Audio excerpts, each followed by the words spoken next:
Olá pessoal, tudo bem com vocês? Bem, eu vou falar agora um pouquinho sobre números primos, tá? Embora a gente já tenha visto essa parte de números primos antes, né? Aqui algumas coisas vão ser reforçadas. Bem, a primeira delas é o seguinte, que eu tenho que o número primo P, maior do que 1 aqui, ele é chamado de número primo, né? Ou primo só, se seus divisores únicos são 1 e P. Tá? Pensando aí só nos divisores positivos. Se ele for maior do que 1 e não for primo, ele é o que a gente chama de número composto. Tá? Depois vai ficar claro por que esse número vai ser composto, né? Ok, mas é basicamente isso. Tá? Bem, então, por exemplo, o 17.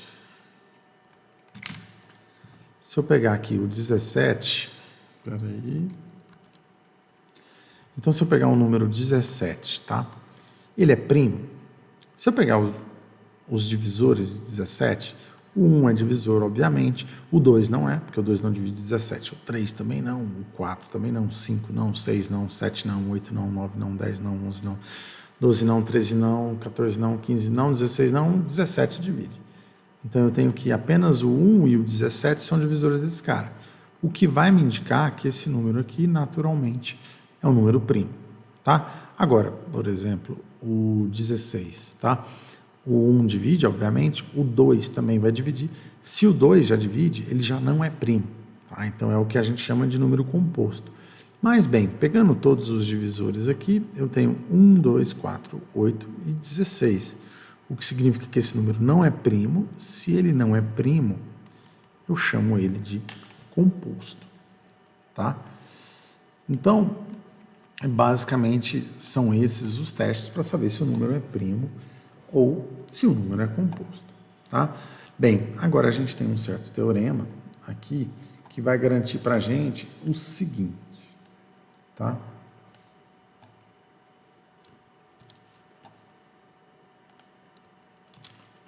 Bem, se P é um número primo e P divide A vezes B, então P divide A ou o P vai dividir o B. Tá? Isso daqui é um clássico aqui do lema de Euclides, porque eu posso dizer que se eu fizer o MDC entre P e A, né, ele tem que valer 1 ou P, né, porque o P só tem dois divisores, 1 e ele mesmo. Então, se der 1, ele divide o outro. Se der P, ele já divide A. Então, a gente já sabe que P divide A ou B.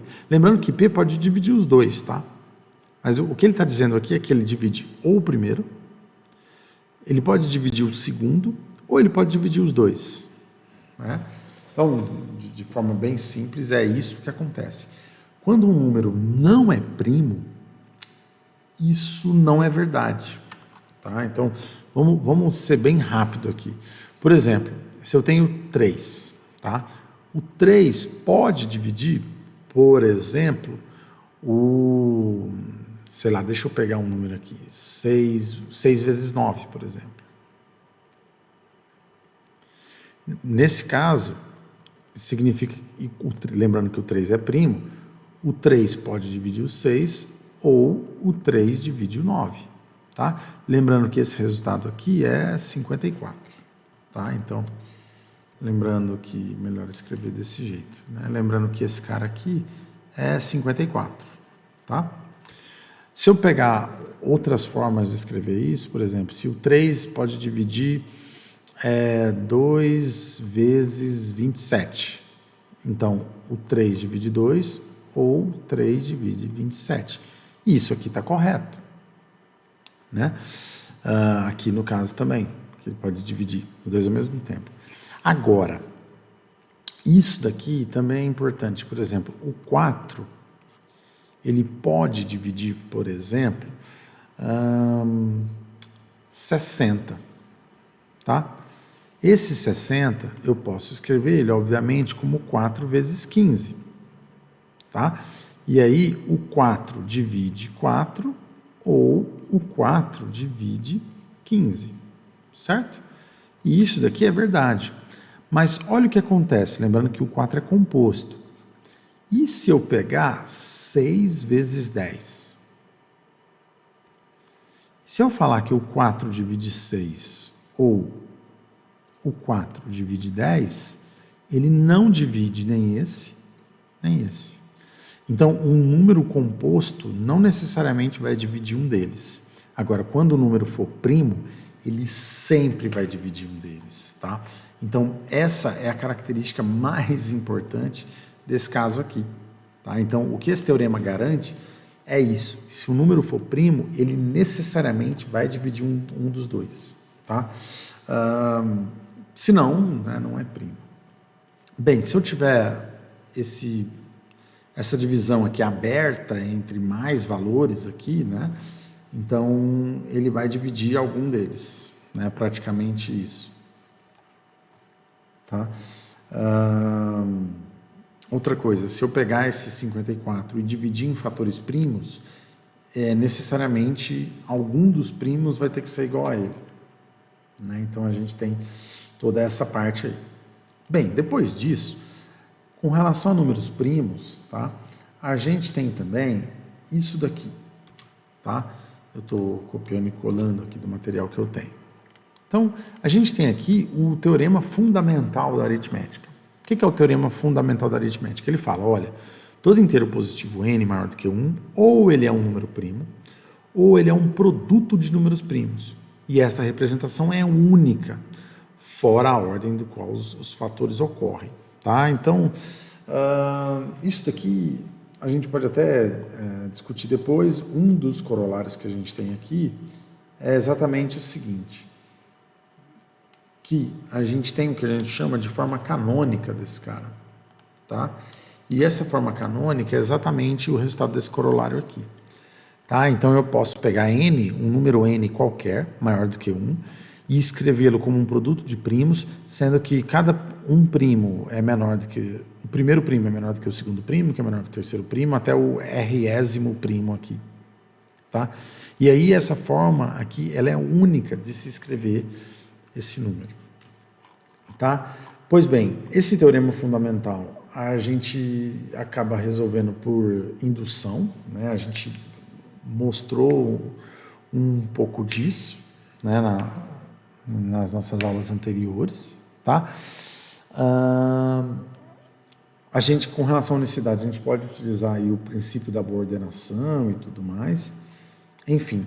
Então, a gente consegue meio que utilizar isso daí pra gente, tá? Então, por exemplo, se eu pegar, vamos tentar pegar um número 360, por exemplo, tá? O que dá para se fazer?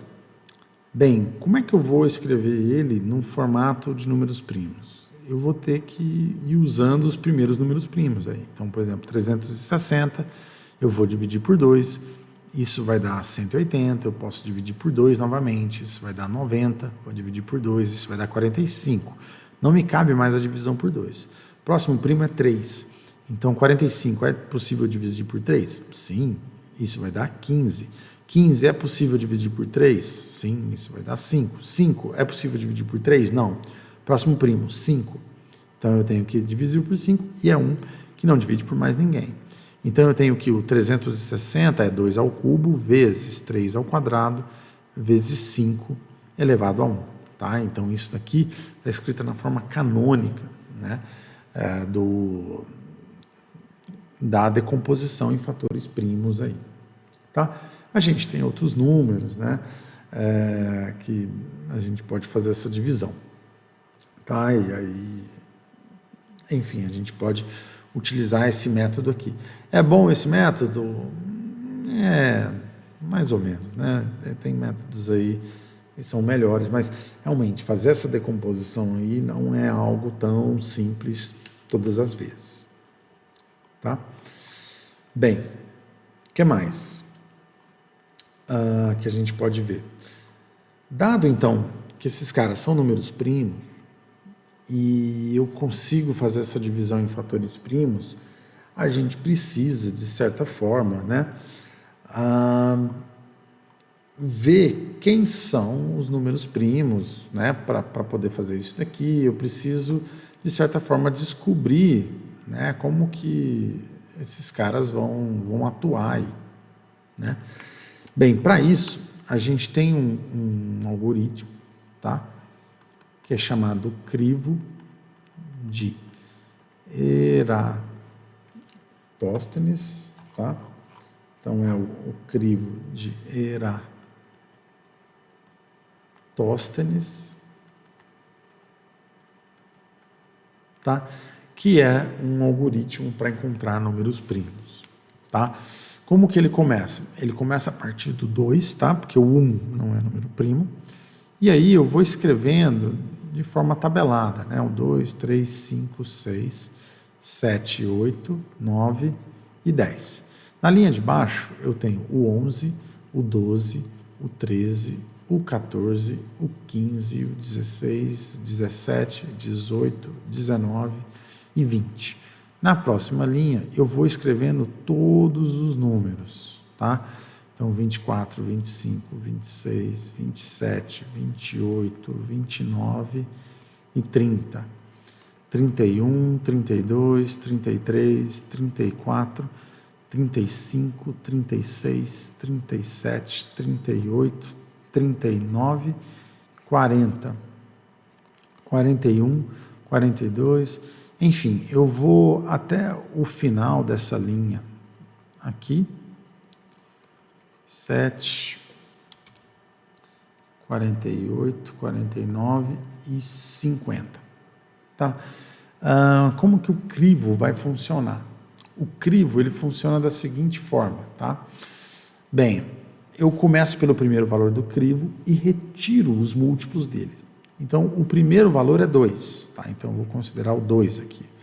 E aí eu vou retirar todos os múltiplos dele. Então, eu começo lá em 4, depois 6, depois 8, depois 10, 12, 14, 16, 18 e 20. 22, 24, 26, 28 e 30. Enfim, então eu consigo aqui retirar todos os números pares, né? Então, eu já falo, olha, 2 é o único número primo, né, que isso vai acontecer. Bem, qual é o próximo valor que não está cortado? O 3, tá? Então, eu tenho aqui o 3 é o próximo valor. Como o 3 é o próximo valor, eu vou tirar todos os múltiplos dele, tá? O próximo valor é 6, mas ele já foi cortado porque ele é múltiplo dos anteriores. Então, eu vou começar a cortar somente a partir do 9. Lembrando que o 9 é 3 ao quadrado. O 2 começou a cortar a partir do 4, que é 2 ao quadrado. Tá? Então, eu vou cortar o 9. O 12 já está cortado.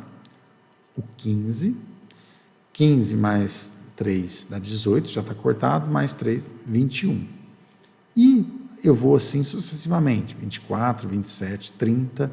Eu posso até otimizar isso, fazendo 2 vezes 3 de 6 em 6, né? Então 21, 27, 33, 39, 45, 51 seria o próximo, como não está aqui na lista, não vou cortar mais.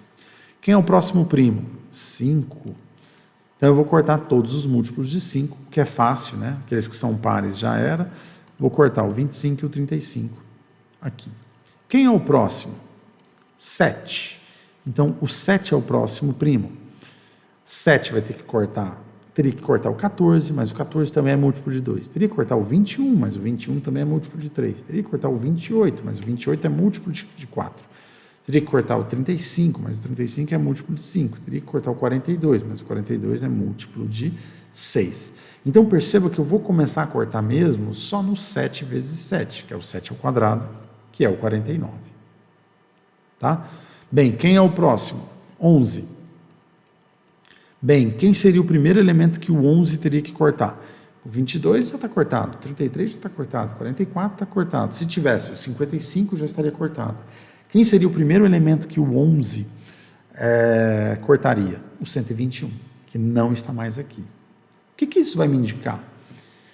Bem, se o 11 já está cortando um número maior do que o limite aqui que a gente estabeleceu, que é 50, então todos os outros são primos. Então, o 13 é primo também. O 17 é primo também. O 18 não é primo, obviamente. O 19 é primo. O 23 também é primo. O 29 também é primo. 31 também é primo. 37 também é primo. 41 é primo. 43 também é primo. 47 também é primo.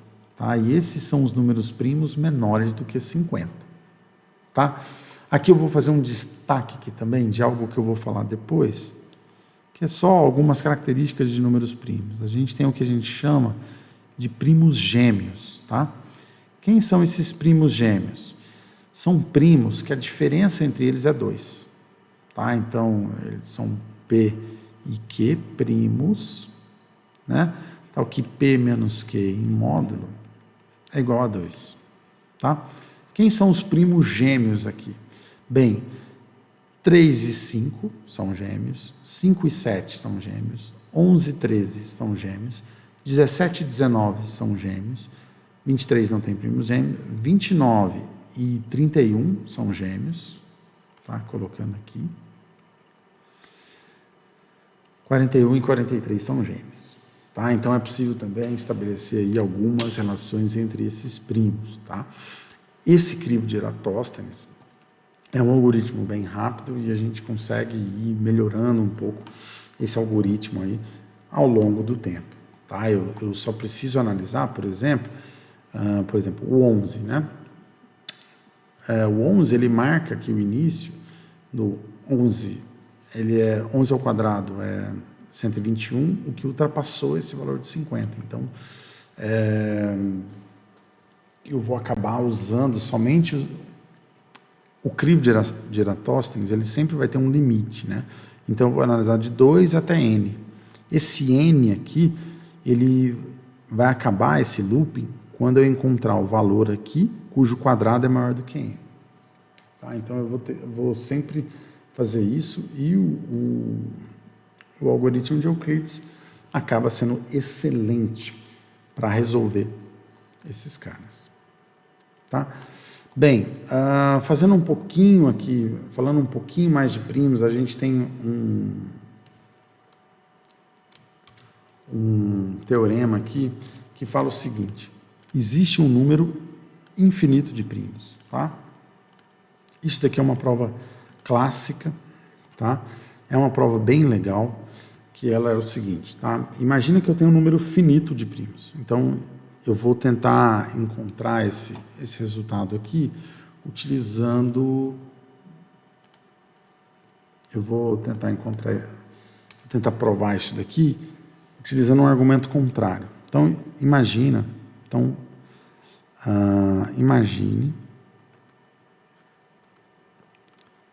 que há um número limitado de primos, tá? O que isso significa? Que eu tenho n primos só. Eu não tenho infinitos primos, tá? Então vamos imaginar isso, vamos imaginar esse caso. Bem, logo então, posso dizer que há n primos, tá? Bem, se há n primos, imagina que eu consigo escrever um número K aqui, que ele vai ser dado por P1, que é o primeiro primo, vezes P2, que é o segundo primo, vezes P3, que é o terceiro primo, vezes todos os outros até o primo Pn. Tá? Então, imagina que eu vou pegar todos os primos e multiplicar. Tá? Além disso, eu vou somar 1 aqui a esse número. O que vai acontecer? Quando eu dividir K por P1, vai dar resto 1. Quando eu dividir, ou esse P1 deve ser o 2, né? Quando eu dividir K por 3, vai dar resto 1. Quando eu dividir K por 5, vai dar resto 1. Quando eu dividir K por 7, vai dar resto 1. Quando eu dividir K por todos os primos, vai dar sempre resto 1. Tá? Logo, ninguém divide esse primo, esse valor K. Então K é primo também. Só que ele é um primo que é maior do que o maior primo, que é Pn. Bem, nesse caso eu cheguei num absurdo. E ao chegar nesse absurdo, eu tenho que existe infinitos números primos, tá? Logo, a n primos, eu só escrevi um pouquinho mais com Pn, o maior deles. Então eu tenho que K esse número e K é primo, pois não é composto, né? Nenhum número, ele não consegue ser escrito como o produto de primos, né? Porque para toda vez que ele divide um primo, ele dá resto 1, né? O que é um absurdo, né? Uma contradição, tá? Então o que a gente acabou de chegar aqui é numa contradição, tá? Pois eu disse que há um número limitado de primos e que eu tenho que o Pn é o maior deles, tá?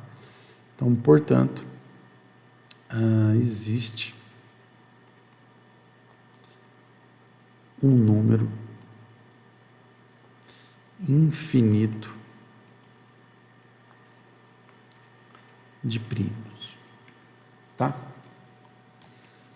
E isso é muito interessante, é muito legal, né? Então a gente sabe que tem uma sequência aí infinita de números primos, tá? Bem, eu acho que de primos, eu acho que é basicamente isso aqui que a gente tem, né? A gente tem aí alguns outros problemas, como a conjectura de Goldbach, enfim, mas basicamente de números primos, o que a gente precisa saber, tá, é que esses números primos, ou a gente tem um número primo, ou a gente tem um número composto, tá? Até hoje a gente não conhece uma equação que gere sempre números primos, né? E se ela tiver, ela também não é polinomial, tá? A gente já tem alguns resultados que garantem isso, tá? E é basicamente isso, tá? Bem, o que eu gostaria de mostrar para vocês também, tá? Eu gostaria de mostrar para vocês também uma parte relacionada ao algoritmo aqui, né? Uma parte mais algorítmica aqui do que a gente quer fazer. Bem, então, olhando números primos, aqui eu também tenho a definição. E aí, como que eu posso encontrar, de forma bem simples, né? Como que eu posso identificar se o número é primo mesmo? Aí aqui eu tenho uma função, que é muito simples, tá? Eu vou simplesmente falar o seguinte, olha, de 2 até n-1, se alguém dividir ele não é primo. Se alguém não dividir ele é primo, tá? Então, fazendo isso, se ninguém dividir ele é primo. Então, por exemplo, o 91. O 91, ele não é primo, porque ele é 7 vezes 13, tá? Então, é falso que ele é primo. Agora, e o 97? O 97 é primo, tá? Então, ele dá true aqui. Mas para ele fazer isso, perceba que para ele chegar no 97, ele precisou fazer, olha, o 2 divide, não, 3 divide, não, 4 divide, não, 5 divide, não, 6 divide, não, 7 divide, não, e assim sucessivamente. E, pô, isso demora muito. Vamos otimizar esse cara? Vamos. Então, eu vou utilizar aquela propriedade que a gente viu na aula passada. Bem, se um número ele é composto, NA vezes B, um deles é menor ou igual a raiz de N. Essa é basicamente a propriedade, tá? Então, eu não preciso analisar todos os números, eu só preciso analisar até a raiz quadrada.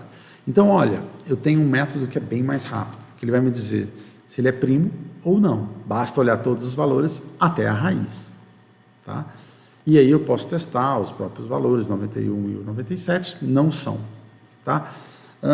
Tem um que é mais rápido ainda, mas é pouca coisa ali. O que vai acontecer? Eu posso fazer o seguinte, eu posso verificar se ele é múltiplo de 2 primeiramente, Bem, ele é múltiplo de 2? Não, então ele já não é par. Então eu posso olhar apenas os ímpares, tá? Olhando apenas os ímpares, né? Então 3, o 5, o 7, o 9, eu reduzo a quantidade de testes, tá? Então com isso eu tenho a priori um teste mais rápido para saber se um número é primo ou não, tá? Então basicamente eu consigo fazer um teste rápido se um número é primo ou não. Mas e o crivo, né? Vamos ver o crivo. Aqui, tá? Eu fiz várias versões do crivo também, para a gente analisar de verdade se esse cara é primo ou não, tá? Como que eu vou fazer? Bem, a primeira coisa que eu vou fazer aqui é o seguinte. Olha, eu vou fazer uma sequência de números primos, tá? Que eu vou ter n mais 1 valores verdadeiros. Então, a priori, inicialmente, eu vou considerar todo mundo candidato a primo. Tá?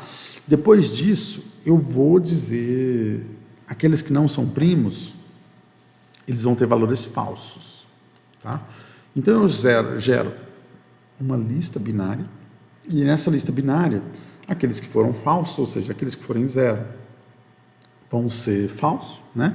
E aqueles que forem 1 serão verdadeiros. Né? Então, são os primos aí. Tá? Então, de cara eu já começo, olha, eu fiz, e essa sequência de primos, a posição, o índice dela vai ser o número que eu estou analisando. O 0 e 1 eu vou considerar como falso, porque eles não são primos, tá? Por definição. Bem, vamos lá, o P. O P é igual a 2, né? Então eu vou começar a partir desse P. Então, enquanto o P for menor ou igual a N, o que eu vou fazer? Se, né, ele for verdadeiro, for true, o que eu tenho que fazer? Eu tenho que pegar o restante e mudar o valor para falso. É exatamente isso que eu vou fazer. Tá? Então, enquanto o P for menor ou igual a N, eu vou pegar, então, o caso 2, e aí, o que eu vou fazer no caso 2? A partir do dobro desse valor, eu vou transformando ele em falso. Falso, falso, falso, falso, falso, falso, falso. Né?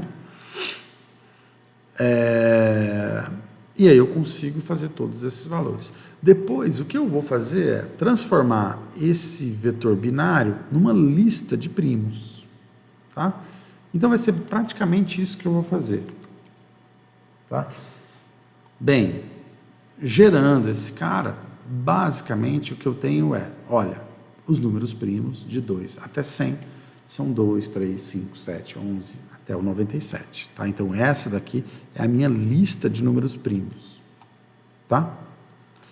Bem, eu quero ver a minha lista de 1 até 10 milhões.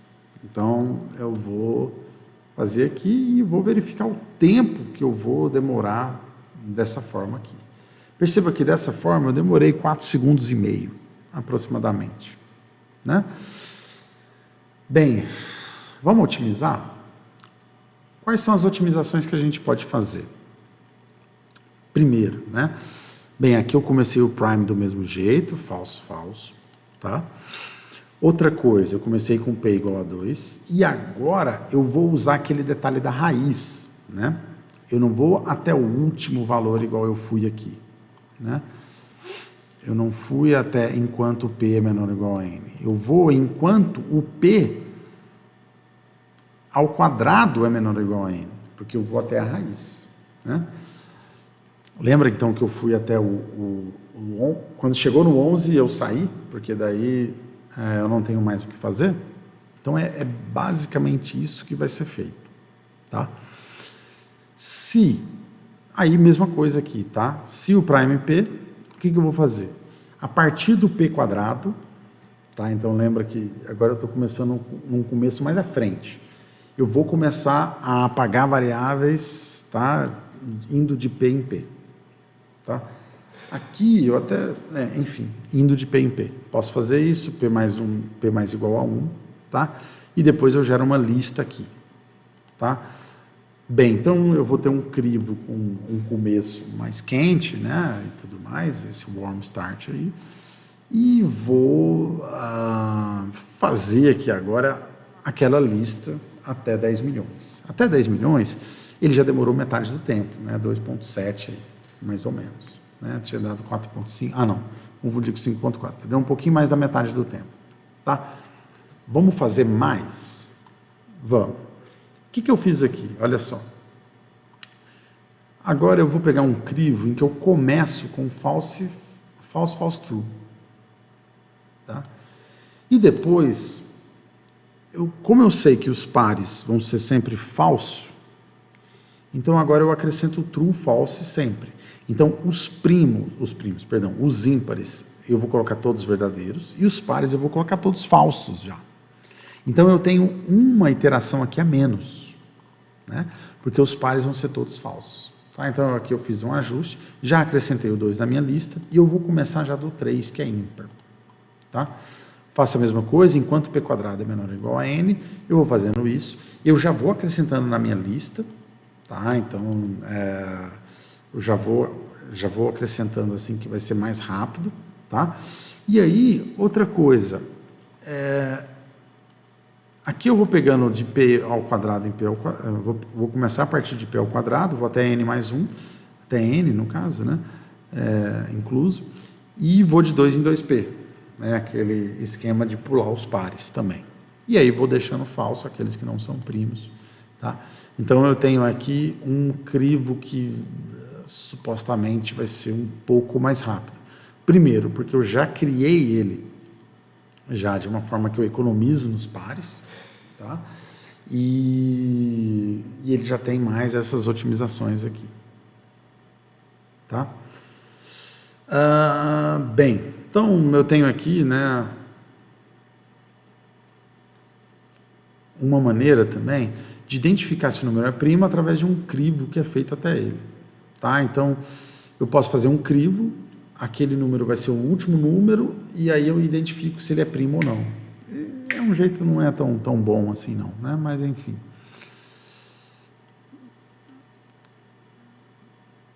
Né? Então, por exemplo, se eu pegar esse número aqui, que é um número primo, tá? Esse 9999 aqui, se eu fizer o crivo de Eratóstenes até ele e descubro se ele é primo ou não, então ele vai me dizer, olha, é verdade, ele é primo, tá? Mas perceba que eu acho que até esses testes aqui, eles são mais rápidos, né, para saber se ele é primo ou não. Então, se eu pegar aqui, por exemplo, esse cara aqui, vamos fazer um teste lá embaixo. 9989, já fiz aqui. Posso fazer esse cara aqui. Vou fazer esse cara aqui mesmo. E aí vou pegar o num aqui.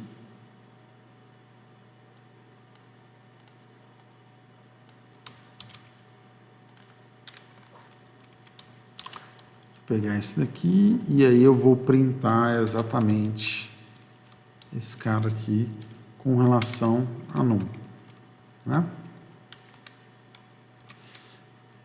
Então perceba que ele foi bem mais rápido, tá? Então não faz sentido usar o crivo, né, para saber se esse cara é ou não. Mas enfim, tem um outro valor aqui que é o seguinte: e se eu fizer o crivo, tá, até raiz de número? E aí eu testo se esses números primos dividem esse cara, tá? Aí, nesse caso, eu tenho algo que é mais rápido, tá vendo? 1,34 microsegundos.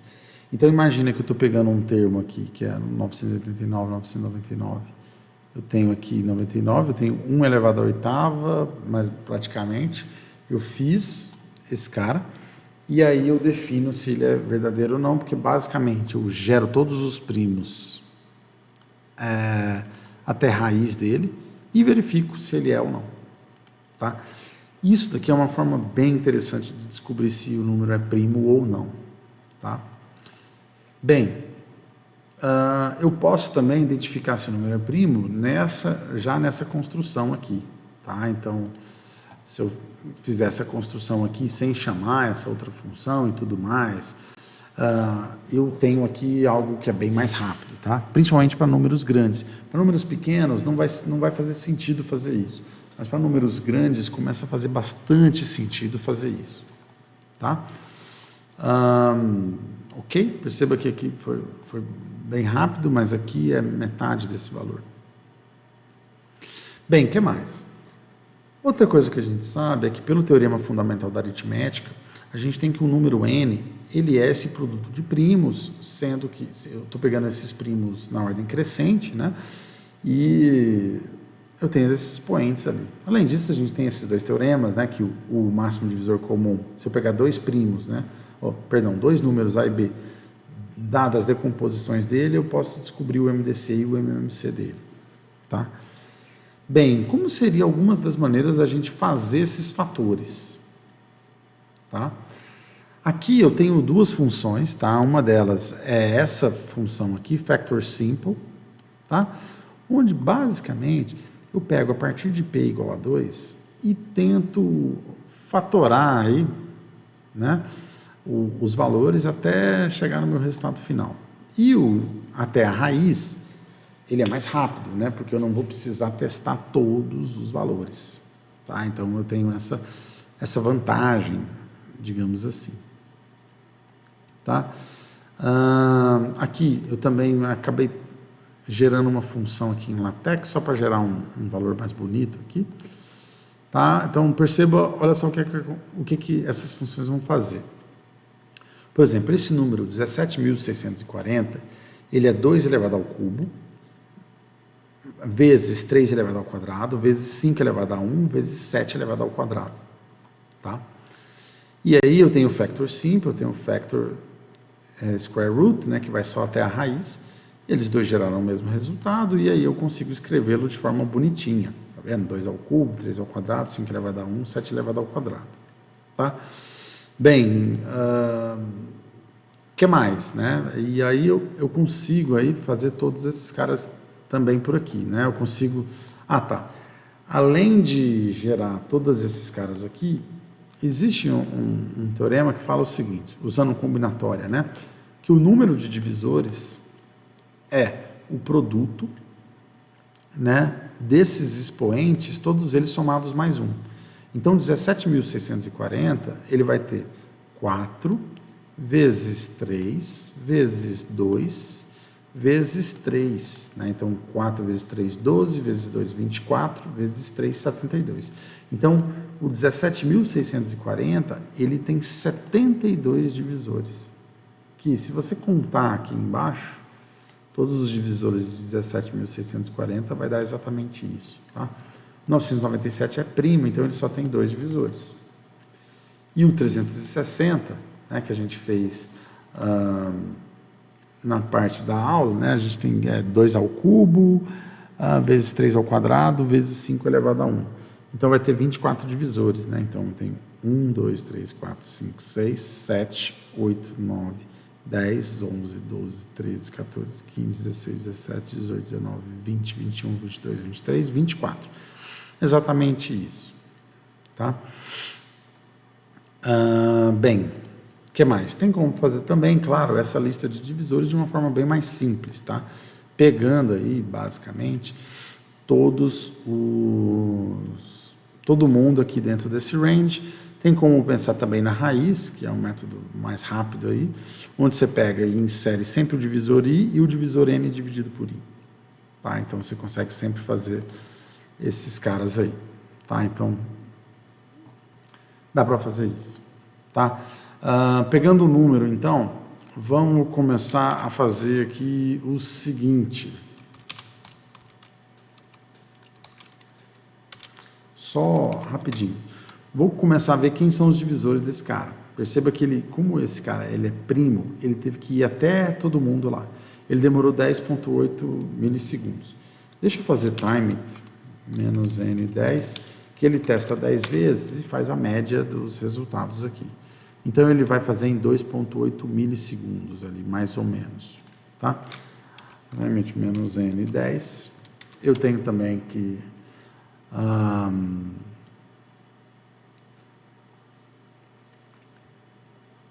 esse divisor factors aqui, o que ele faz? Deixa eu ver só. Tá. se for true, ele vai usar a raiz, senão ele vai usar o simple. O simple vai demorar mais mesmo.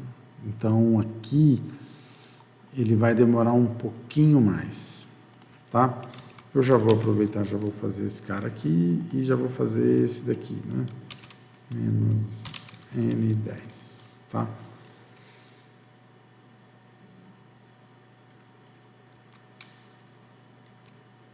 Então, eu já vou mandar calcular todos esses caras aqui. Perceba que, nossa, vai demorar bastante aqui esse cara. Acho que eu vou pegar esse cara aqui e vou mandar rodar ele uma vez só, porque senão ele vai demorar demais.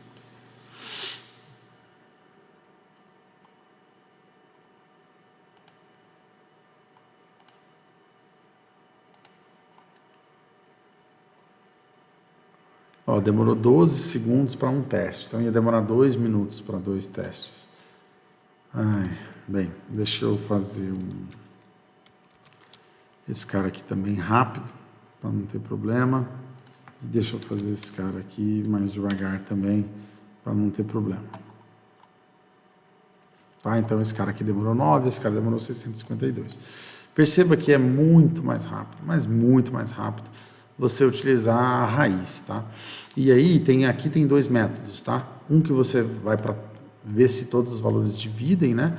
E esse outro aqui, ele vai olhar a primeira fatoração e depois a multiplicação entre esses fatores aí, analisando todas as possibilidades. Ele é bem mais rápido, tá? Então, principalmente para números maiores, com mais divisores, ele acaba sendo bem mais rápido aí, tá? Pessoal, acho que aqui, o que eu acho que talvez tenha faltado aqui nessa aula seria a questão... o crivo já foi testado também, tá? Bem, pessoal, eu acho que é isso, a questão de primos, tá? É uma parte bem interessante, a gente vai ter outros teoremas relacionados a primos, quando a gente vê um pouquinho mais de teoria das congruências, pequeno teorema de Fermat, tá? Espero que vocês tenham gostado e até a próxima.